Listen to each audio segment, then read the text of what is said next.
এই বাংলাদেশ ছোট্ট একটি বাংলাদেশ, বাংলাদেশের যে আয়তন, তাতে যে জনসংখ্যা, তাতে এই বাংলাদেশের চরম একটি বোঝা হয়ে গেছে। কারণ সারা বিশ্বে কোনো রাষ্ট্রে এত ব্যাপক জনসংখ্যা আছে কিনা সন্দেহ। কারণ এখানে আমাদের এই বাংলাদেশে এক সময় যে জনসংখ্যা বৃদ্ধি হতো, যেভাবে জনসংখ্যার বাড়তো পর্যায়ক্রমে, মাঝখানে কিন্তু এই বাংলাদেশের জনসংখ্যা আনুপাতিক হারে কমেছে।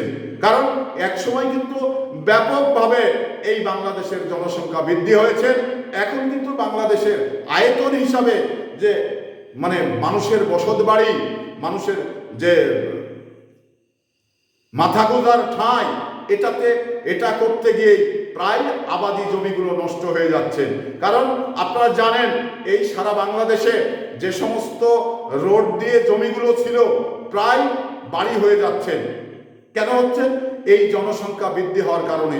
কারণ এই অল্প আয়তনের একটি বাংলাদেশে যে ব্যাপক জনসংখ্যা, আর এই ব্যাপক জনসংখ্যার বোঝা এই বাংলাদেশকে মোকাবেলা করতে হচ্ছে।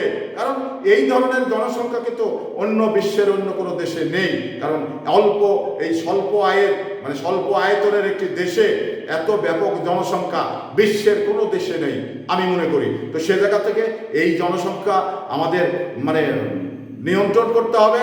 এবং শুধুমাত্র আপনি 5টা ছেলের বাবা হলেই হবে না, আপনার 5টা ছেলেকে জায়গা দিতে হবে, মাথা গোঁজার ঠাঁই করে দিতে হবে।